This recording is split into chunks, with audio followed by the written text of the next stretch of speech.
Hi, it's Threadhead TV. This is Jude Bell. Thank you for joining me on this edition where we sew designer jeans. Inspiration is out there in abundance this season. I love all these patchwork jeans, but they are completely out of most people's price range at $163 for this pair of current Elliot, which is our inspiration today. Stay tuned.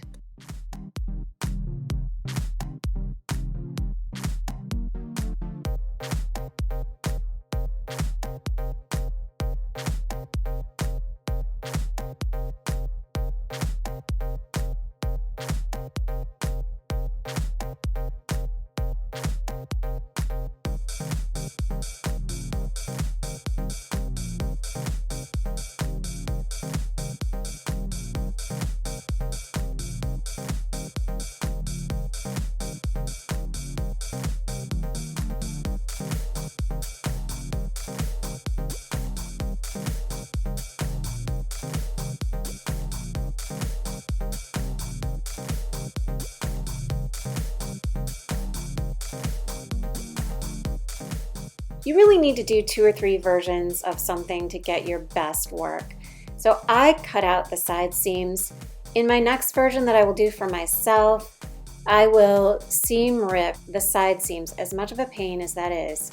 I will use my seam ripper and undo the inseam and the side seams on this project because my end result was a little bit too skinny in the front, which was fine for my daughter's jeans because I started with a pair of boy jeans wanting the boyfriend cut.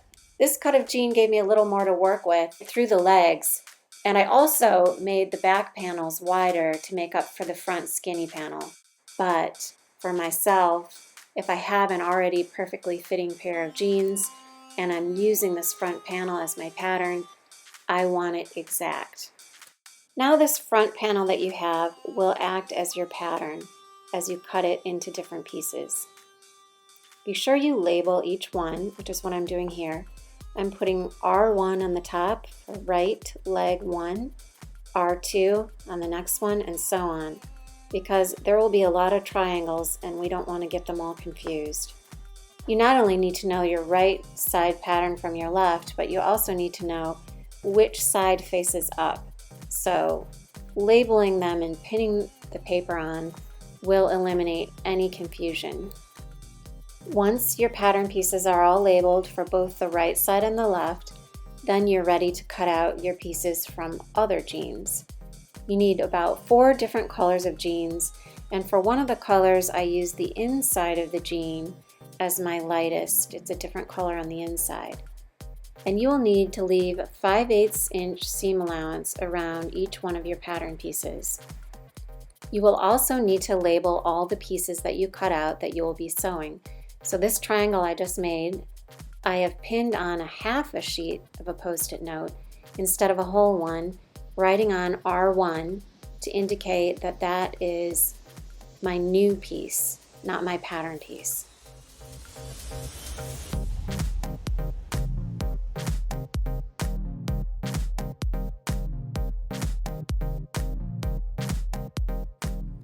On the right leg, I actually only used 2 different colors of denim because I repeated the same color at the bottom.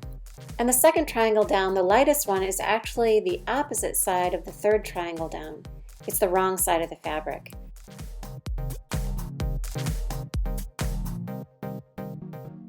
As you lay out your pieces, you just want to make sure that the grain of the fabric is oriented vertically, so it's going up and down.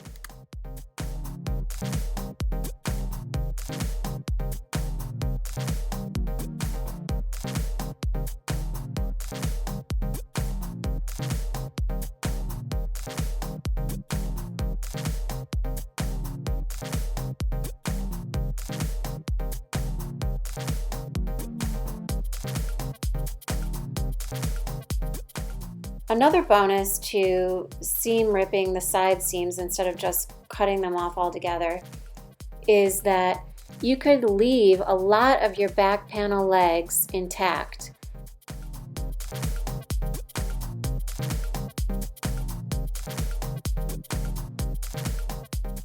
Pin right sides together, 2 triangles at a time, making sure you keep that paper label on at least one of your pieces.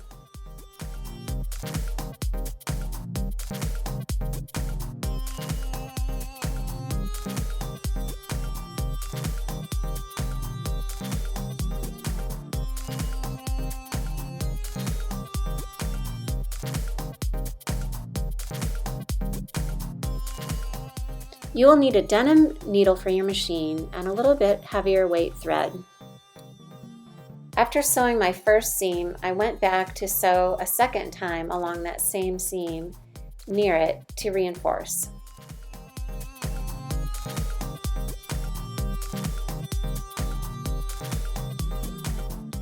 As always, iron your seam before opening in order to set the stitches. Then you will iron the seam allowance in the direction of the top panel so that we can top stitch and catch that seam allowance underneath.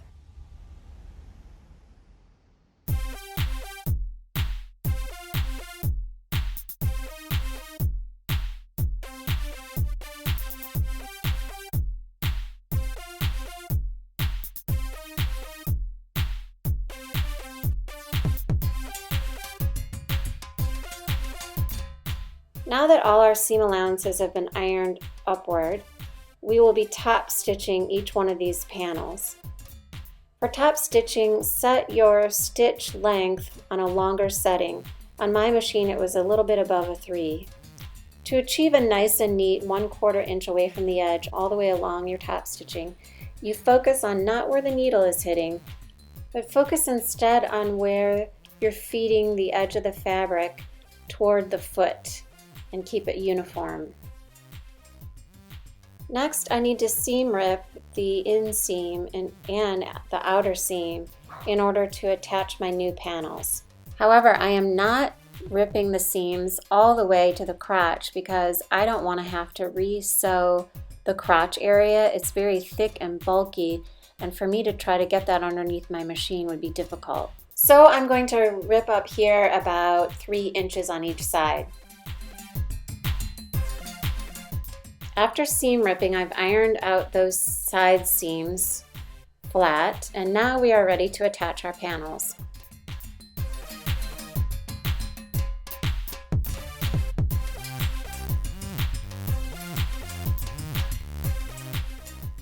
I've sewn the front panels on, and now I'm ready to construct the back panels. This I'm doing in a more free-form way without patterns because I just want big pieces instead of smaller triangles.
Once you have your front and back panels completely finished, you will put wrong sides together, which normally with sewing we put right sides together, but the inseam, if you've noticed on jeans, is usually what's called a French seam, and so this is how you make a French seam.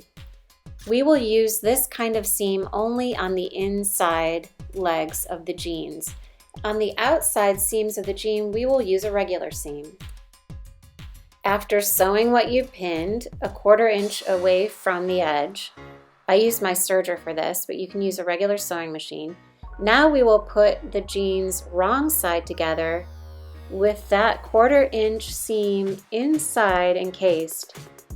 And then we sew that seam. I'm using a zipper foot here in order to get right up against the seam on the inside. Now we're ready to turn it right side out again and top stitch right along that seam, about 1/8 inch away from the edge of the fold. I recommend investing in a jeans twin needle in order to get the most professional results.